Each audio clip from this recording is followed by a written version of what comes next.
Hey everybody, Gunnison Undercover. Today is Friday, August 2nd, 2019. The sun is going down. It's a beautiful summer evening out here. Just a very light breeze in the air. You can see the flag kind of moving around.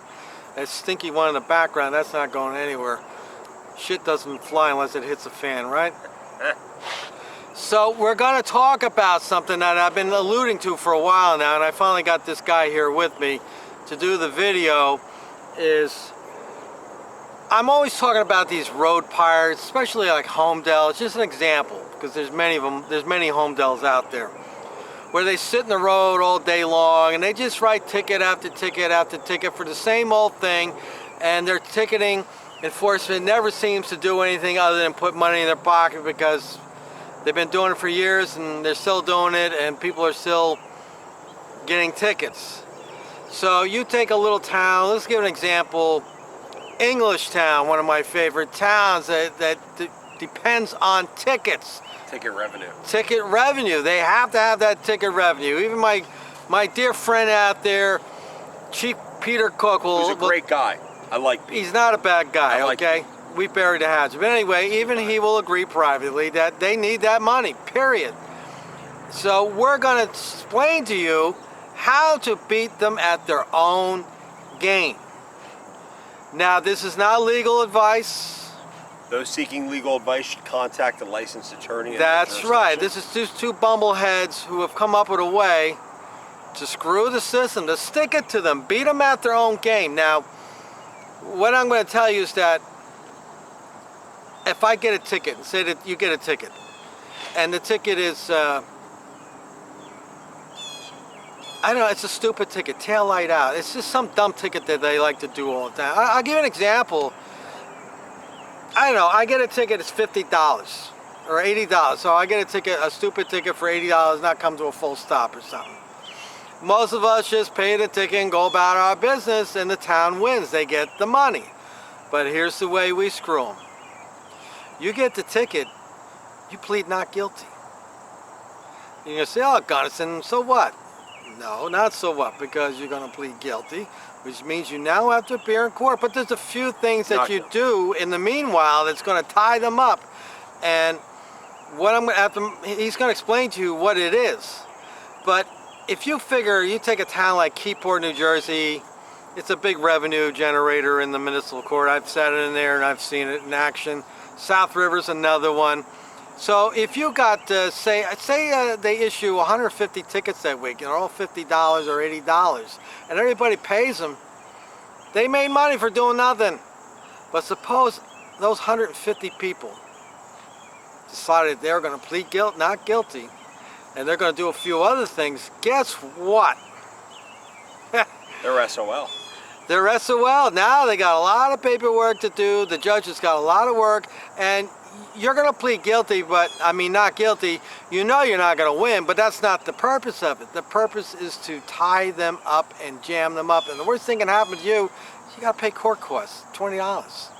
But in the meanwhile, you just cost them probably 3 times the amount of that ticket. So that's how you take the value out of it, and that's how you stick it to the man who's always out there sticking you with a ticket. Matt Tim, explain to them the things that you can do here in New Jersey to jam up the local court system, to make it unprofitable for them to do their revenue enforcement. First of all, I want to say that me and Gunnison, we sat in South River Municipal Court on 2 occasions, and we saw the local cash cow that South River was. It was ka-ching, ka-ching, ka-ching, ka-ching, and these are all poor people. These are people of low means in there. That's who the municipal courts prey on. That's who cops prey on. They prey on people with no money.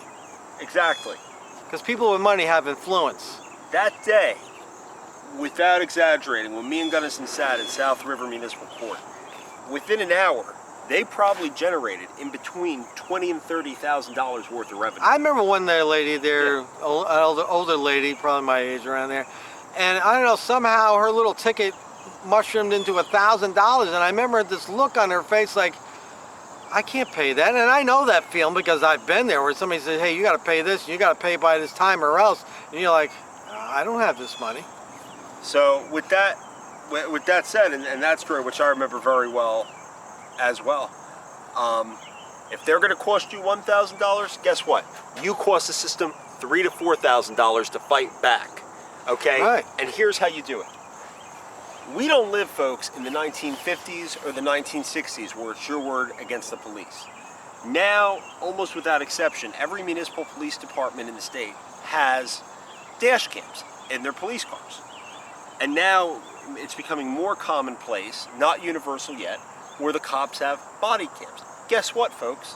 That's discoverable material. You're entitled to a copy of the police officer who pulls you over, his dash cam video in discovery. You're entitled to the radio transmissions. You're entitled. All these things require somebody to stop what they're doing, go to a computer, research, look into the file to see where that came up, or look, and then they have to take that file, edit it out if there's nothing in it that you can't see or whatever.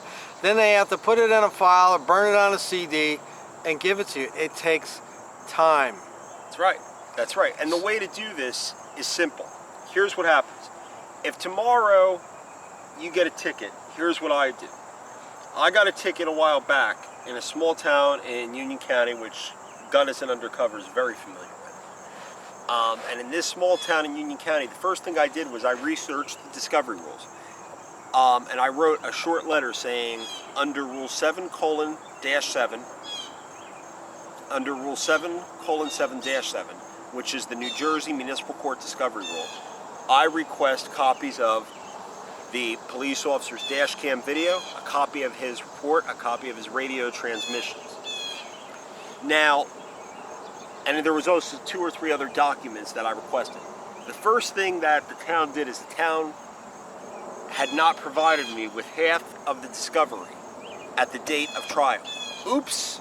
Guess what? We have to adjourn it because Right. we're constitutionally entitled to that discovery. The municipal prosecutor looked So like... now you just jammed the court up for 15 minutes horsing around with that. And what's the local prosecutor get paid an hour? Not even. He gets a fixed salary of $28,000 a year in most times. Right. So now this guy's looking, the municipal prosecutor's looking for a bench to crawl under at this point. So they adjourn it again.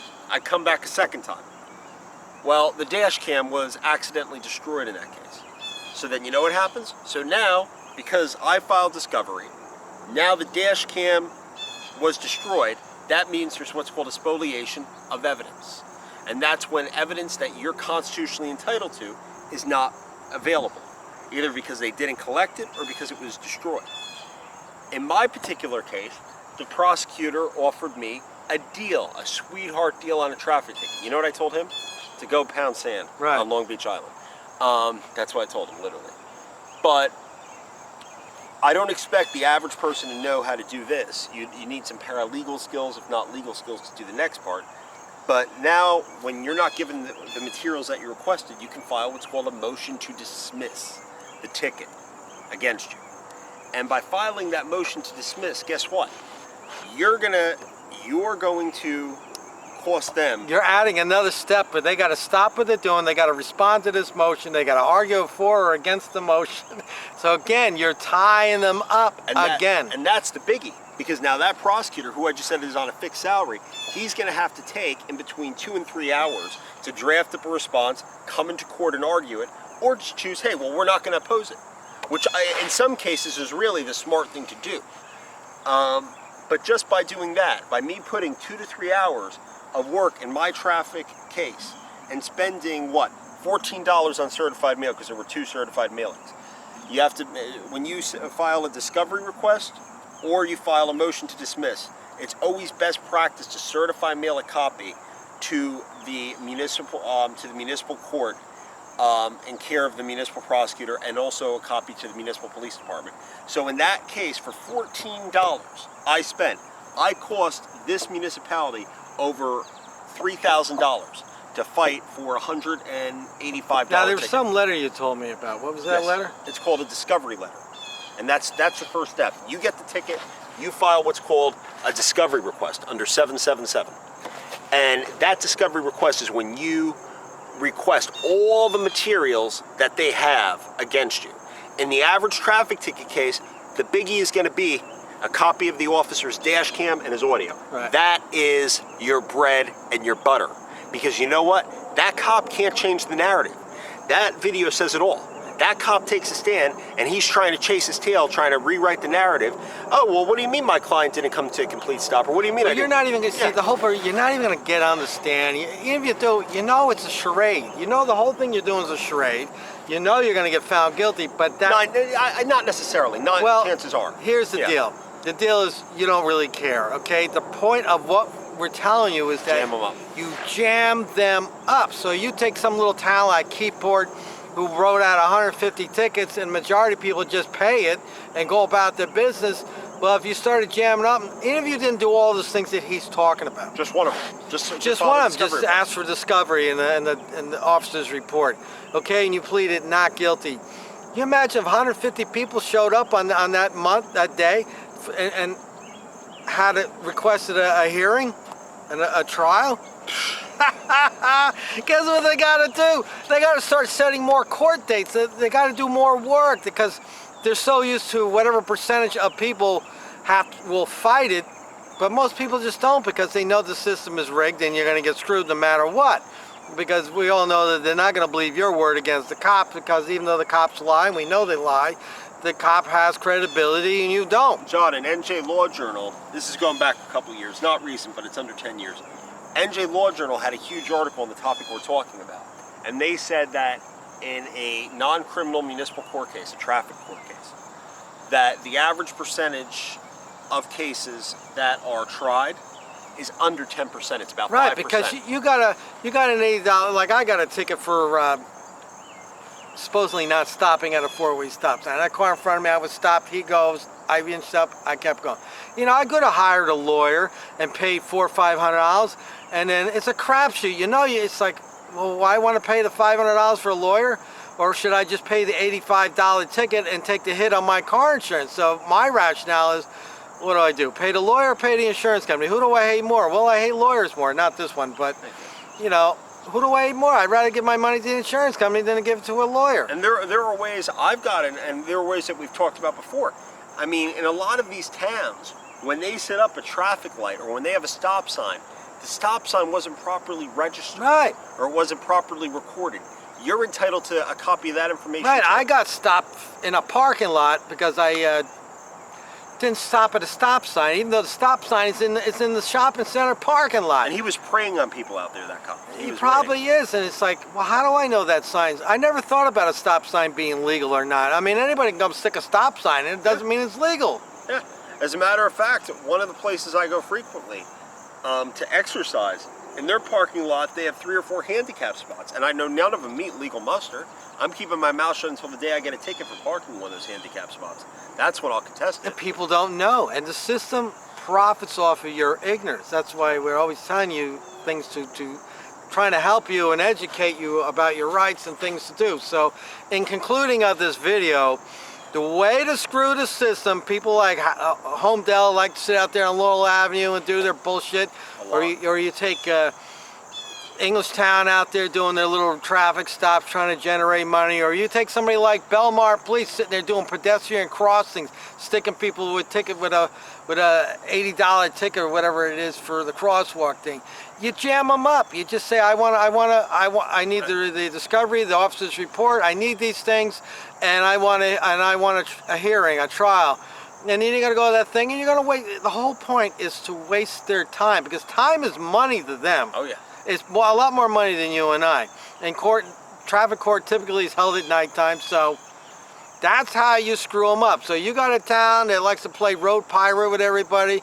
If every one of those people requested a trial, a hearing, only half of them, even having them, if they did that, they would jam that system up so bad that they'd have to go hire people, and that costs the town money, and they're not recouping enough money to pay for it. That's how you that's how you beat the system at their own game. You know, so not to go off on tangent, but if you think about it, if people did contest it statewide, we have 565 towns.